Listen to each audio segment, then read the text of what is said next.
Welcome, ladies and gentlemen of today's conference, dear colleagues and journalists. At the Ukrinform Press Center, we are holding a very important event, and in the course of this event, we will highlight very important things. For a month now, the Russian fascists are trying to destroy both Ukrainian-speaking and Russian-speaking people with special atrocities. The Russian fascists have shown their faces in full swing. Of course, we are defending this country upon all the fronts, in the front line and at the rears. And we are not alone. The whole world is standing shoulder to shoulder with us. This is exactly why we have gathered at today's event people who are helping us internationally. I would like to give the floor to the head of the International Assistance Headquarters for Ukrainians. Thank you and welcome. Our body today encompasses 80 countries of the world. This is a very important thing for the media and for the Ukrainian society in general. We are proud of this word that we are using at the headquarters, and that is the word volunteer. I have never thought that we would take pride in this particular term and imply that we respect everybody's work. A volunteer is a person who sacrifices everything they have, their money, their time, their effort, to support Ukrainians, to support Ukrainian refugees, and to keep the world informed about the realities of this war, to make sure that people understand this is not exactly the Ukrainian war, it is the war against civilization. So unless we have a no-fly zone and other ways of help, the world will be facing a disaster. Since the beginning of the war, we had 12 countries participating, then it grew into 36 countries. But because of our information activities, we have been able to increase our support coming from the diasporas of Ukraine and different chambers of commerce. We are working along three lines: information coverage on what is going in Ukraine and in sharing this information with more than 130 countries. Secondly, our work with the Ukrainian refugees.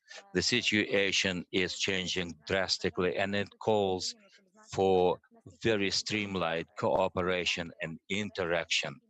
So we must be very objective in our coverage, and we want other people to know international law who will be talking about their respective works. Every country has its own specific.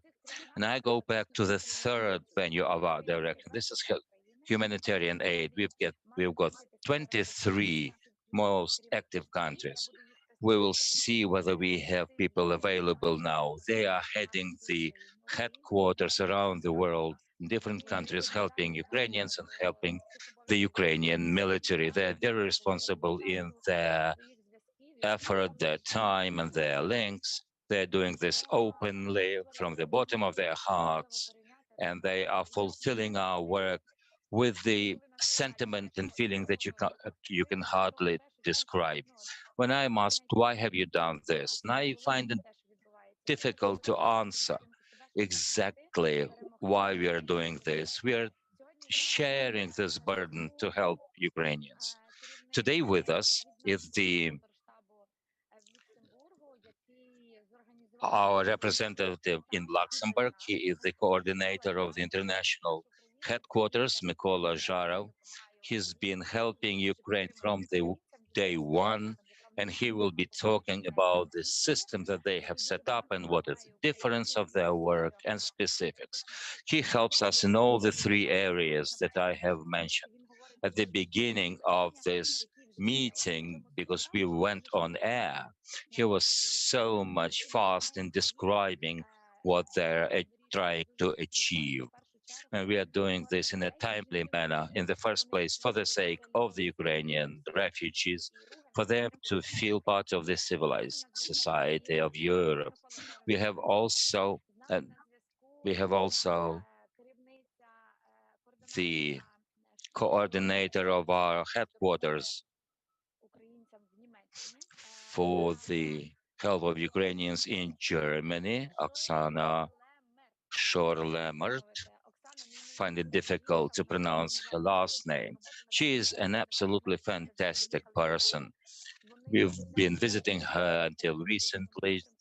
They are focusing their work on the medical track of work. Germans are helping us a lot, and Oksana was herself serving as a driver for the refugees. Their headquarters is acting quite differently from others because they have a very strong network of volunteers. Their organization by the name of SITCH, they have had been active before the war, so they're active now. We have also the Deputy Minister for the Health Protection of Ukraine, Mr. Yaremenko. Who's been working with us from the very beginning. He's been helping us to coordinate our efforts in terms of the major needs. And we also turn to the Ministry of Health Protection to know what the need is. Then, after we have received the information, we will forward this information abroad for the Ukrainian specific hospitals and military units to receive the needs they have, including the automobiles and medical automobiles. But Mr. Deputy Minister will be talking about that himself. We have also a coordinator of our headquarters in Slovakia, Ms. Olga Semanchakova, and she also was hosting us at her place before we could return to Europe. They've got a special office that is working in Slovakia. We also have on air, let me see, our coordinator from Canada, Nadia Yashan. She is the head of the international headquarters for international assistance for Ukrainians. They have sent a couple of planes to Ukraine, and they provide us logistical support in terms of the legislation. We have also Olena Kobets online today, the Director General of the stock company Ukrgazvydobuvannya. And I'm thankful for her in a special way because we've got a psychological group of aid and logistical unit. And also we have international legal aid service. And since Olena is this international lawyer, she has kindly supported our activities, our work at this international headquarters. Everybody we know, when we cover the information on different donors, I think Olena Kobets has helped us to purchase the biggest number of the units and different goods and everything that the National Guard needs, the Ukrainian military needs. She is very good at cooperating these efforts.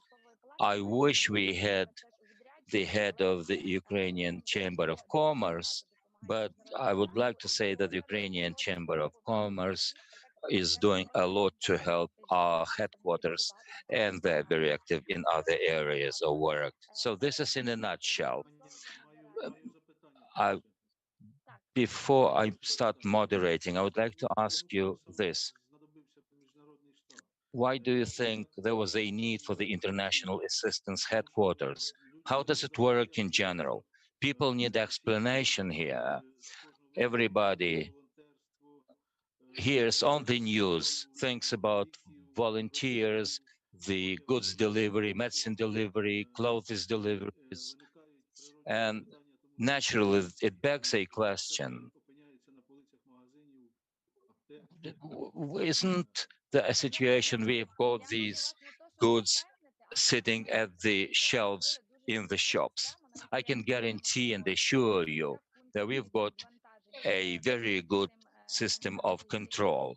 We've got a humanitarian logistical unit, 15 people strong. We've got 5 hubs, and we've got a delivery point in one of the European countries. Secondly, 3 headquarters hubs in Lviv, Ivano-Frankivsk, and Uzhgorod. This is the second leg, and they provide us with documents and photographs that the goods have been delivered. In 4 days' time, we must receive the information on geo location and persons who have received this targeted load of goods. Basically, these include Kharkiv, Kiev, Chernigiv, Donbass, Luhansk, Mykola, Mariupol, the hotspots. More to the point, weekly we hold an online meeting with the heads of the headquarters directors, people who are responsible for some areas, and we are all enjoying equal rights. The fact that I am the head of the headquarters doesn't mean that I am privileged in some or other way. We've got an initiative here that has been supported by many people, so that every particular country would take charge of a special Ukrainian region. That seems to be more effective, and it would be more simple to keep track of what's going on and what kind of deliveries have been affected. We have organized more than 40 organizations of goodwill and charities, and we are working with practically all information agencies where we can share and receive information to receive allowances and permits, because international standards are very important here. Plus, in our headquarters, we have people who are helping us to coordinate our work. Government people, diplomats, heads of different and CEOs and directors. Where we feel we lack some expertise, we've got experts in different areas, nuclear energy and so forth, and they provide us with the information important for our work. I can't claim that we've been successful 100%. But this is a very complex way. It calls for openness and transparency. Everybody who enters and joins the International Assistance Headquarters realizes that they're liable to questioning. Everybody has the right to ask the plight and the fate of every specific delivery. This is not easy. Of course, volunteers pursue different goals. We understand that. But we must be unprejudiced, we must be open and transparent. And it seems that we have achieved this goal. We haven't got any bad people so far. We had some suspicious people here, but I think our coordinators will be more relevant in their information. Perhaps I would ask you another question. You have introduced Ms. Oksana Shoorlemmert. Sorry, I've been torturing your last name. I've been trying my best. In Germany, how do you organize the whole process in assisting Ukrainians through the International Assistance Headquarters, and how long have you been working for this cause?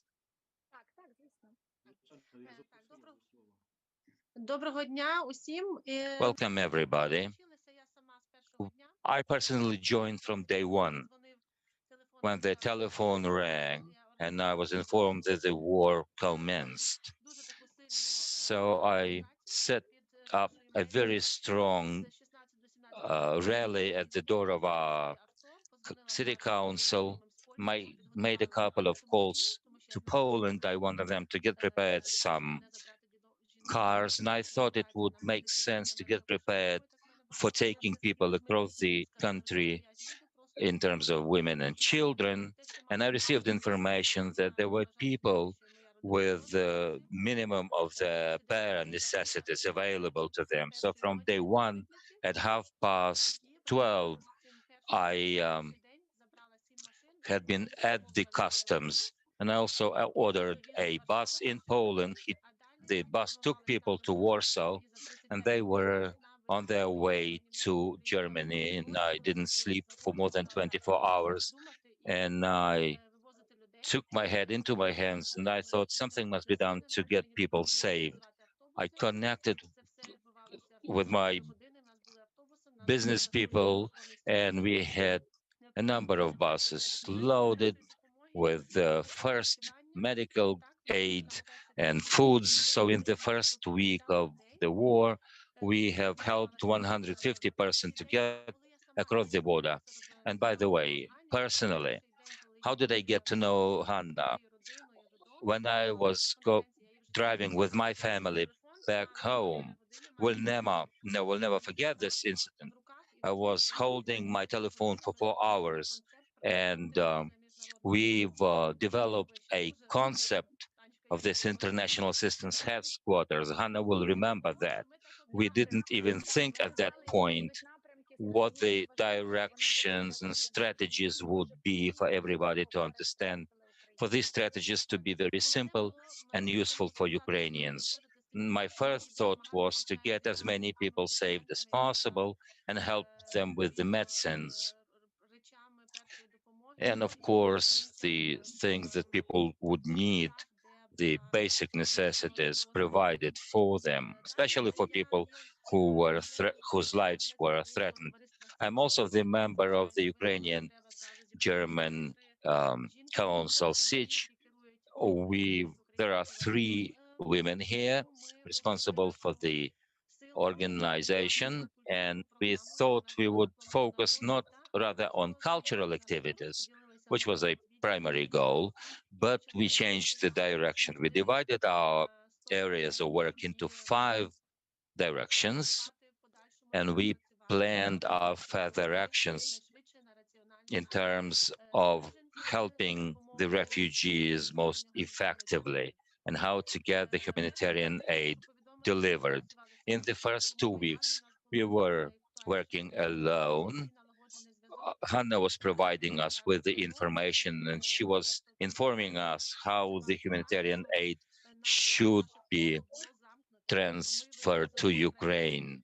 So we were getting Ukrainians across the border, getting some foods and help to the Polish border. Sometimes we crossed the Ukrainian border to get our foods to the warehouse in Yagodin, from where these goods went to the hotspots of the war.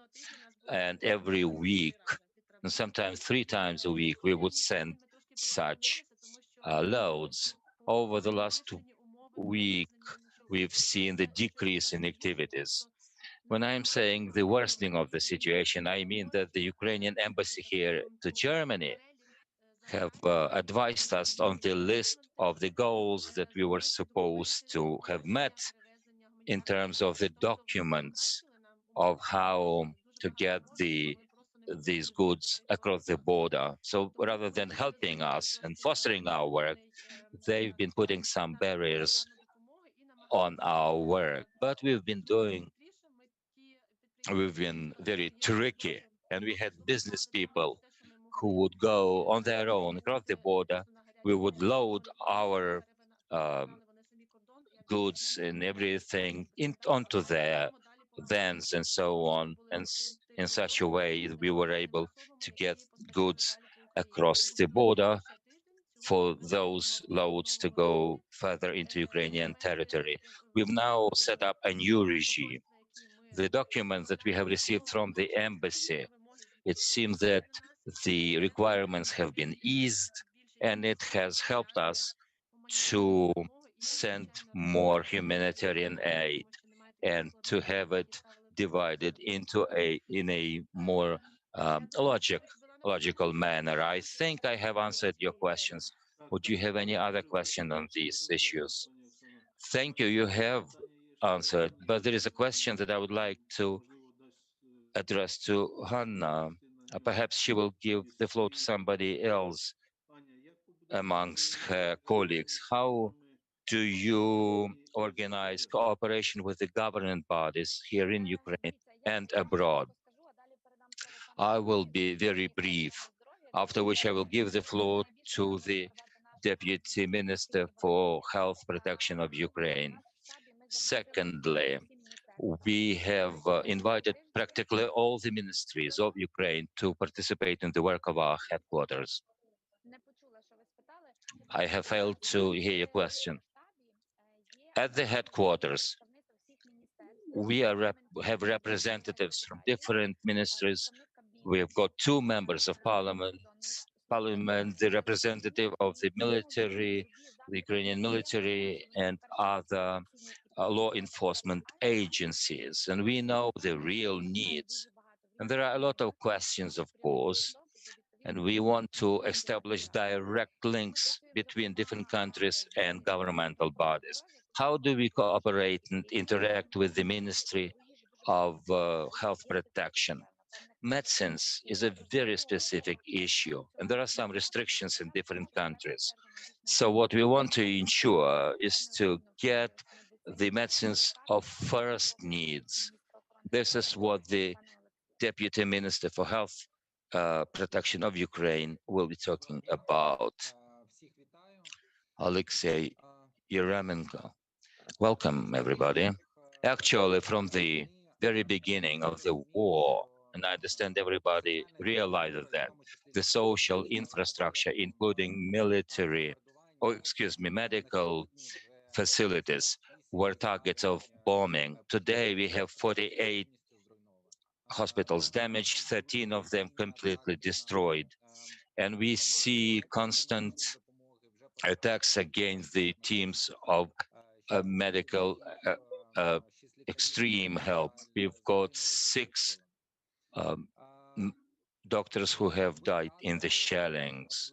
We have lost, especially in the first week of the war, supply chains.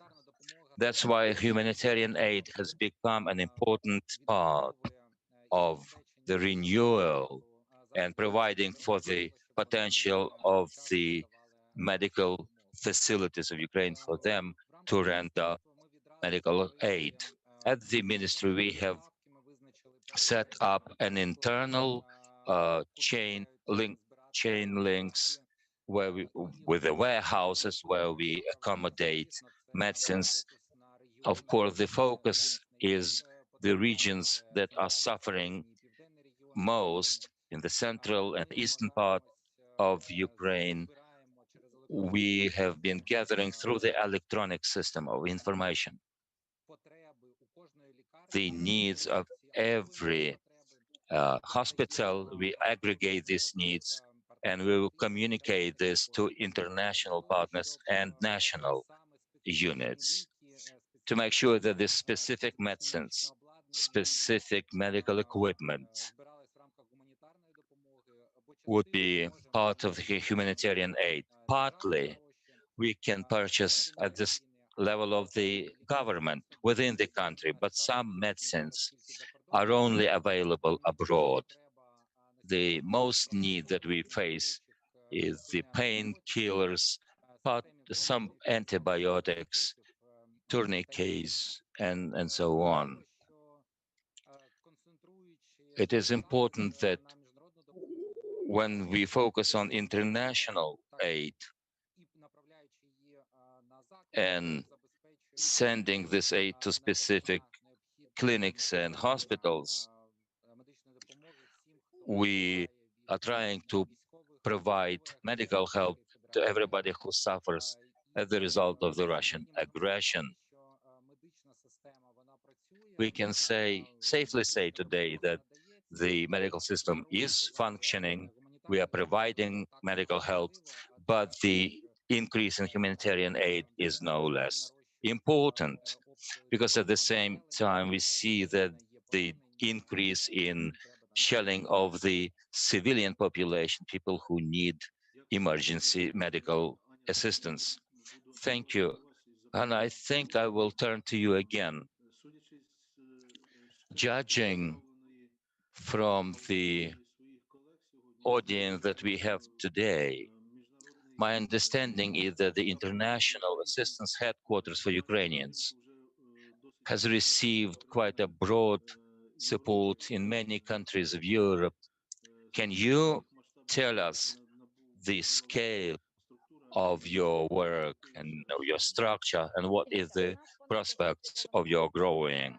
We've got about 500 volunteers, including different charities, businesses, information, our agencies and media, the owners of different radio stations. No one wants to be uh, uh, to be known as a volunteer, but they're helping us. We have held today a meeting of the logistical unit, and today 12 public volunteer organizations have joined today.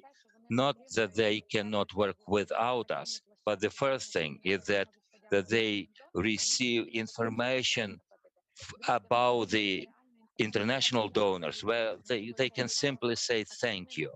And we want them to get rid of any chaos in the organization because the strength of the International Assistance Headquarters is coordinating this work. We are not pretending to receive all the laurels and glory.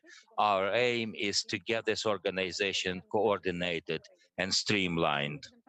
And once we consolidate our efforts, I think this concerted effort will bring results. If we talk about the international assistance, if we have set up such a model within Ukraine, we will give over the responsibilities.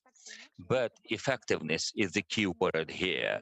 It comes down to professionalisms of different people and on the help from the donors. We have got more than 24 international donors helping us financially and otherwise. They give us our warehouses, their premises. I consider them to be heroes of Ukraine. And in spite of the fact they don't know any Ukrainian, they come to help us to our warehouses and our sites. Today we have the Director General of Olena Kobets online. She's the head of our legal expert team. She will be talking about our donors, the businesses, how they participate, how international legal scholars help us. Because legal help and legal aid is something that we have discovered we didn't know much about, but this is important. And all the laws must be processed in an internationally acceptable ways. If you don't mind, I would like to give the floor to Olena Kobets because she is short of time and she will share her experience with us about the Ukrgazvydobuvannya stocks as a joint stock company, a company that has been helping Ukraine so much. Ms. Olena, the floor is yours. Thank you, Ukrgazvydobuvannya and the Naftogaz in general. We couldn't stay aside. Our company and the group of companies have joined in. I have had 2 decades of legal experience. Hanna and I have been helping Ukraine 24 hours a day, 7 days a week. Of course, we've been able to purchase, load, unload, and give over more than 2,000 um, vests to Ukrainian military. We plan to have more than 1,000 bulletproof vests that will be delivered to Ukraine, different helmets, and so on. Hopefully, we will end up with 9,000 bulletproof vests. I think it's a good number for the Ukrainian military. We will also help our state border guards.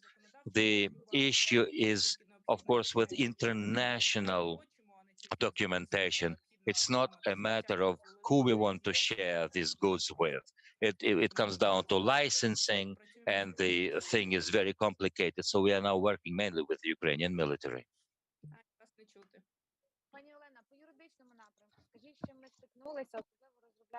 The legal aspect of the work. Tell us about how we confront the different legislations in different countries for people to enjoy their ordinary life.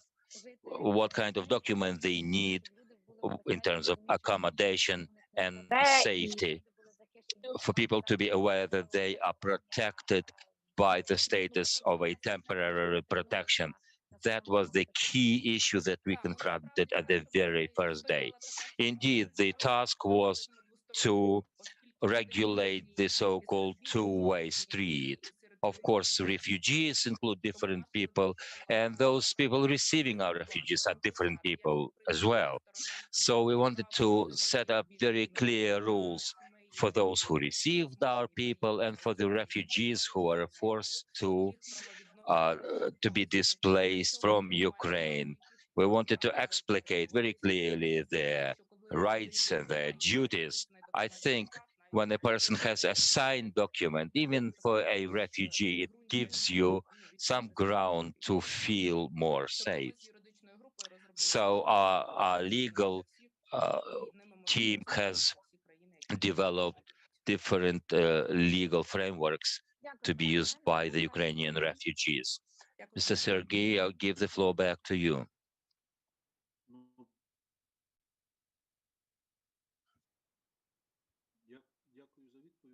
Thank you for your intervention. Hannah, I think it would make sense for you to introduce other people here. My pleasure. Let me introduce those people that I mentioned. I will. I'm not sure that the connection is stable, but I would love to give the floor to mm, our representatives in Luxembourg and in Slovakia, Mr. Zharov and Ms. Semanchakova. I think there are people who would make use of today's advice, how to organize our work.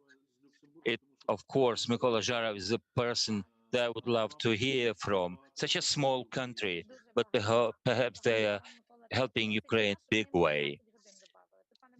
All right. I give the floor to you. Welcome, everybody. Luxembourg indeed is a small country, but the volume of work that we are fulfilling now can be compared to a major European country.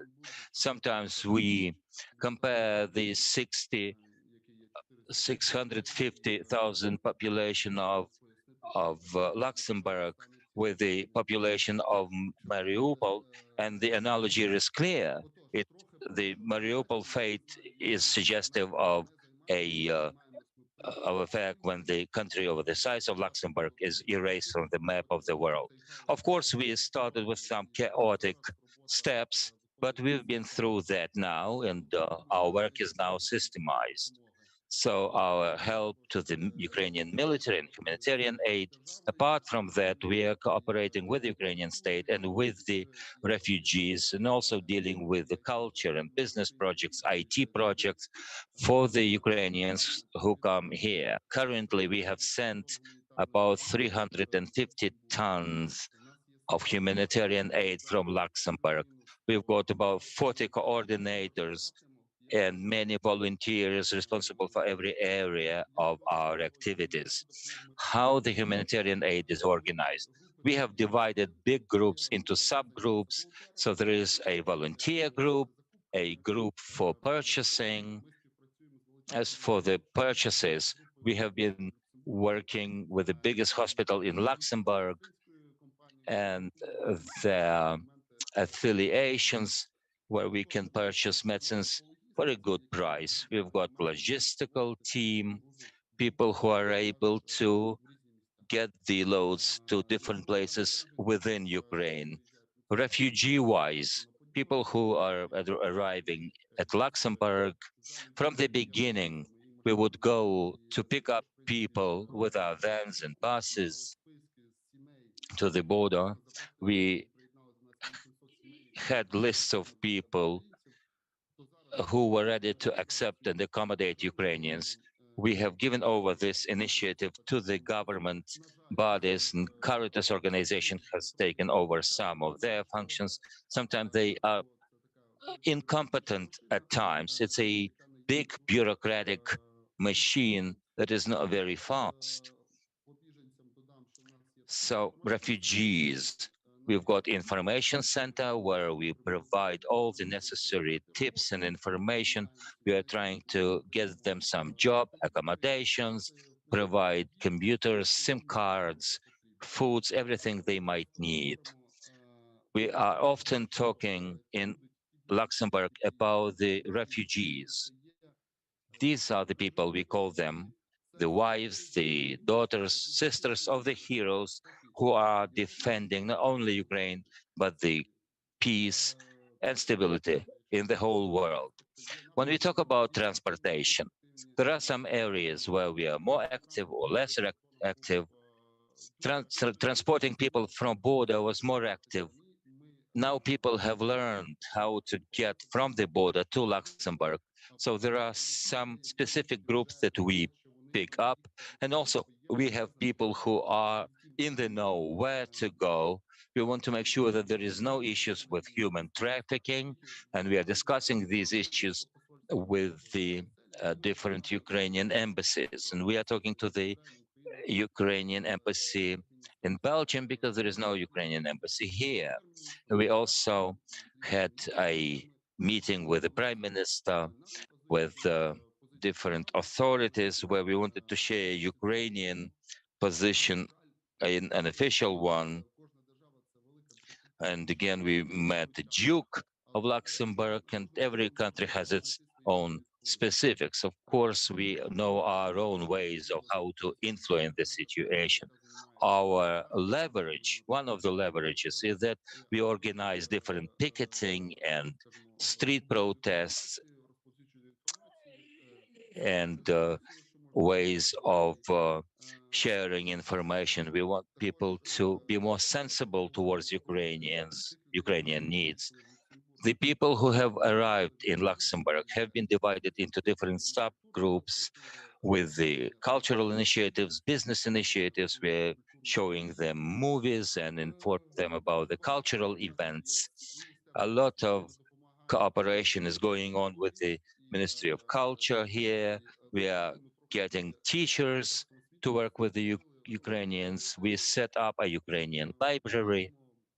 We have also set up we have a big legal company who is working pro bono with us, and I thank Hanna for getting us to know each other. So we are trying to proceed in an internationally legal way. So the structure is quite big. For two first 2 weeks, we are working 20 hours a day. Now that the work is more systemized, we can say that we are more organized as well. Would you share with us about your IT decisions? Our volunteer has launched an application where the refugees can receive information on specific countries. And in Luxembourg, you are testing some applications and other innovative decisions. You would also, don't you like to say that the government in Luxembourg would check the living conditions before people are accommodated? Indeed, the IT sphere in the first place. We want to systemize and centralize our efforts to provide information in the social network. We've set up an information bot that answers all the possible questions. As for the psychological aid, we are now developing a psychological resource where you will be able to receive psychological aid from the Ukraine-speaking psychologists living both in Ukraine and elsewhere.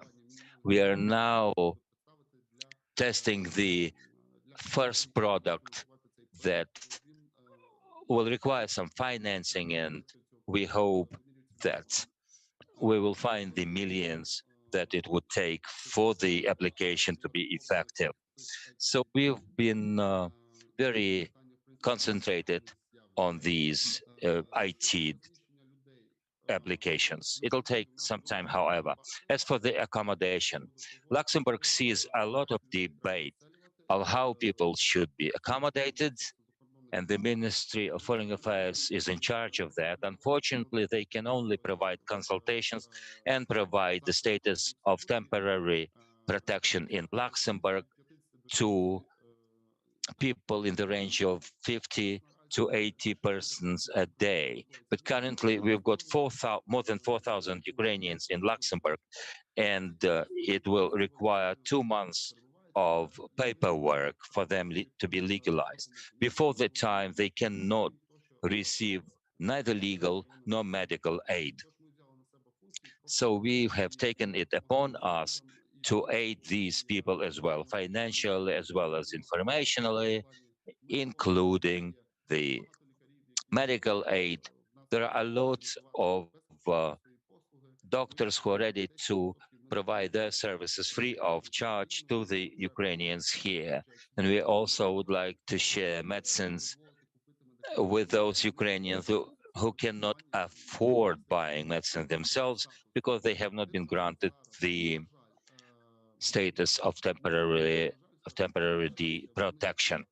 Luckily enough, there are some structures that are receiving people, but these people cannot be accommodated unless the people who want to provide the dwellings for the Ukrainians must be checked.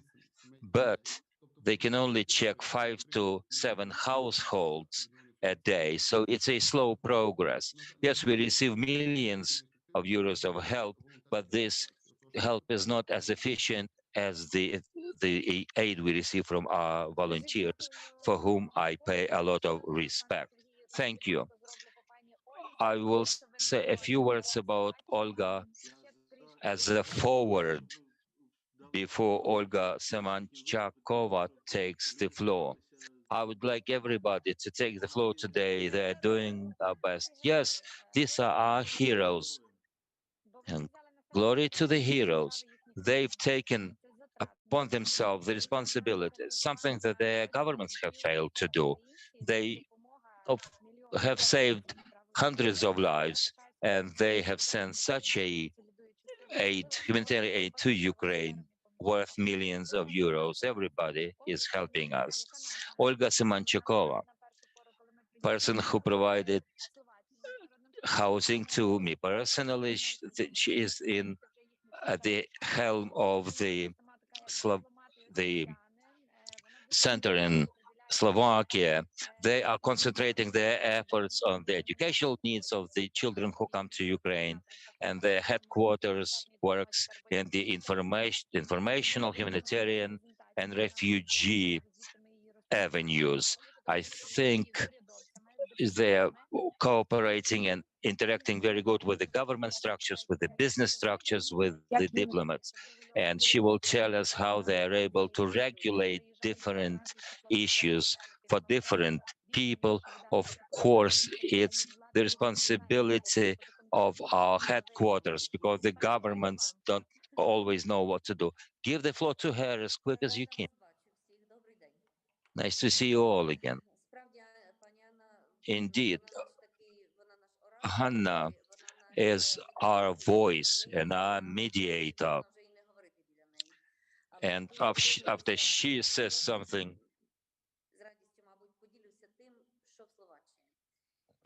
she says a lot, she says it very good. What is going on in Slovakia? Of course, we started to help from the day one. Everyone knows here what to do and how to do it. When I was listening to you, and unfortunately I did not join at the beginning of the event, but since I have joined in and I hear the question that you pose, indeed, there is a need for consolidating our efforts.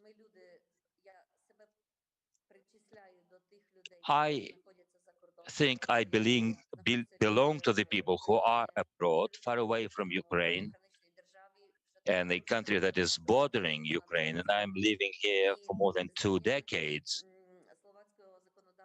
And my expertise in the Slovakian legislation and everything, it seems it befits us and makes us obliged to help legally. I will be open with you. Slovakia is cooperating in a very good manner. It's a relatively small country. Until recently, we haven't had an opportunity to provide jobs here. There is no big job opportunities, which means that today the people who has been displaced from Ukraine have been registered in the local police. They receive a lot of helps. They are in an advantageous position because if they have been granted the status, it automatically implies medical insurance and job opportunity. And then you enter the circle of problems. Although problems seem to be alike for many people, every family has their own needs. And we accommodate people within the families in the hotels if such a possibility exists.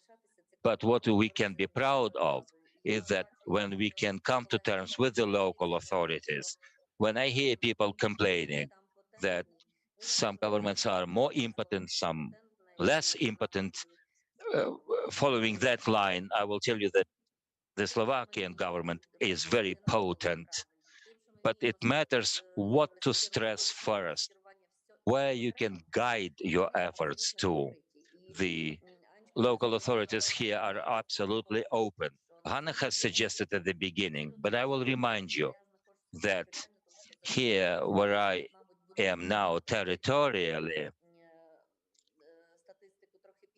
perhaps I'm not talking for all Slovakia now, but as of now, over 2 weeks, we have working moms, we have children going to the preschool, we have primary school children, and they are now sitting in the classrooms for a couple of days now. Some people were we've been able to get job for the whole families because we have this international assistance headquarters, because we have been able to concentrate our efforts. And as other coordinators in other countries, I have found people who are ready to work non-stop 24/7 to get people accepted here and coming here and accommodated. And also, we have to deal with the bureaucratic machines, with the red tape. But in Slovakia, for example, they put under the same roof all the professions, educators, medicine workers, everybody except the police, because police, as in every other country, is a state within a state. So this work, it seems to me, is well oiled and well organized. It's up and running. As for the humanitarian aid to Ukraine, we are helping a couple of oblasts, Ukrainian regions. We are also aware what the situation is, and we are working according to our professional interests. I am an educator. My husband is a doctor. So, respectively, we talk to the Ukrainian people asking for special needs, especially within the program A Healthy Nation. Humanitarian loads, we want them to be very targeted. We ask our colleagues and to know as specific information as possible. We declare our goods. What we have heard around the world, we have transferred so many tons, but it's not a matter of volume, it's a matter of targeting the specific needs to specific localities. This is what we do with our hands, with our hearts, with our minds. And of course, we always thank people personally and organizations, but we know some a specific person who has brought a sweater or something, we want to thank them personally if we have enough time to do that. The only restriction is the hours in the day and number of days in the month. So we are very appreciative of these people. Alone, we would not have been able to do that. And I thank you for your information. Come to our headquarters. You're welcome. On behalf of the Ukraine Forum and the Ukrainian people in general, I thank you. You're working towards our victory. We will secure our victory, I'm sure. I would also like to talk about some specific matters, something that we are interested in. About 14,000 trucks have crossed the Ukrainian border, and we take pride in the fact that 10% of that has been effected due to our efforts. We can do more, but it must be talked about. We must talk about what we are doing. We have also our coordinator in Canada, the president of Pro Business in Canada, and you've got 2 minutes available. We know what Canada is doing. Canada is helping Ukraine big time. We've got planes coming from Canada with medicines, and they accumulate money, and the floor is yours. Nadia Yasha. Everybody, welcome.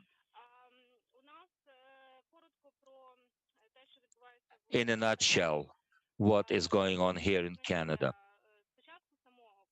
From the very beginning, when the war started, we had very many volunteer groups, but as it happened, the smaller organizations joined the bigger ones, and it's logical. People were bringing in virtually everything, and this is where we felt that coordination is what we needed. So our headquarters is trying to organize and coordinate all the groups in Canada. Altogether, we have 7 major groups sending in help, different kind of aid, financial aid, military aid, medical aid. Currently, our headquarters has sent a couple of planes. To find a plane is very difficult. It's very expensive, but with the help of the Canadian Parliament, we've been successful. I'm on my way to Hamilton, where a military plane will be flying off to Ukraine. For the humanitarian aid to get what it's needed, you see, we concentrate all the humanitarian aid which is sent to Lviv, to the warehouses there. And I like the work that we have set up in this HQ. And why do I like it? Because we've got volunteers specifically in every regional center of Ukraine. When the load comes to Lviv, for example, we know that our volunteers would pick it up. We've got tags, specific addresses of the hospitals, of the people responsible, and the document that we sign, the agreements that are signed, are very clearly indicating where the load goes and who is responsible for the receipt of that. When, for example, the load comes to Lviv, the one that we will be sending off today, we've got different volunteer groups in Lviv, but our people, they are working in a targeted way, and tags on the loads tell them where these loads must go. And our people from the International Assistance Headquarters would make sure that this is a very well streamlined activities. People from the Ministry of Health Protection are very specific and are very good.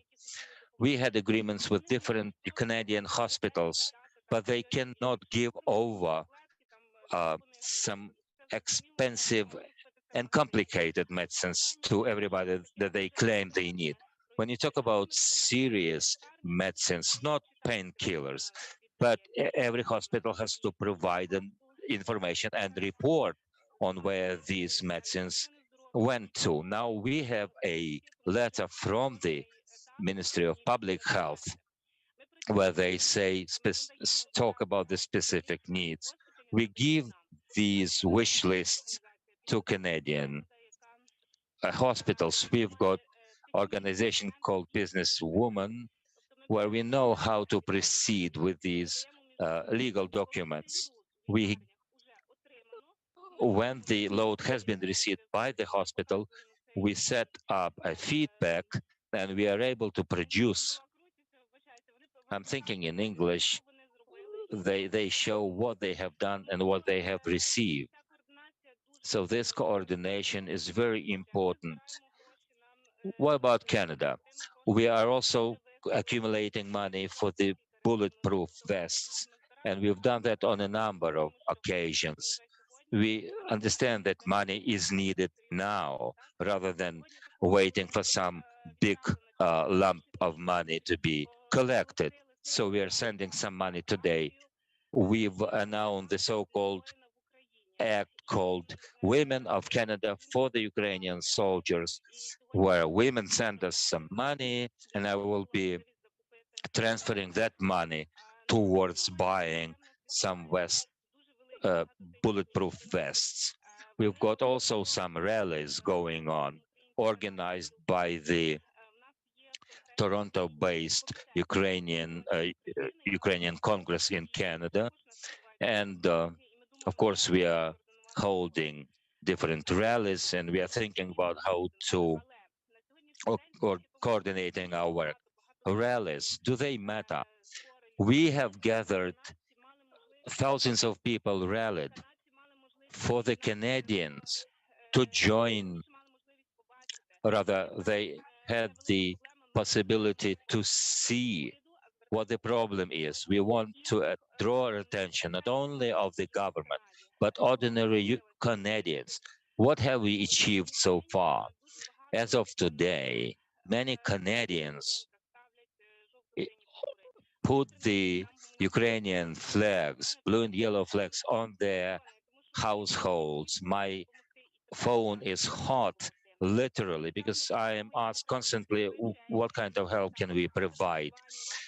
Goods, foods, gathering, something that we have already stopped to organize because we cannot get those things over to Ukraine. We have concentrated on the military stuff now, but the clothes that we have gathered so far, these loads are sitting in the churches waiting for the opportunity to be transferred to Ukraine. The Canadian government, as of today, does not provide for the financial support, does not guarantee the insurances, but Canadian state has made a very important step. It allows Ukrainians jobs. The visiting visa did not mean uh, ability to job. It has been reviewed so that people who come here have the possibility to to be employed. This is very important. At the level of the provinces and federal government, it's very important, and we are being helped here.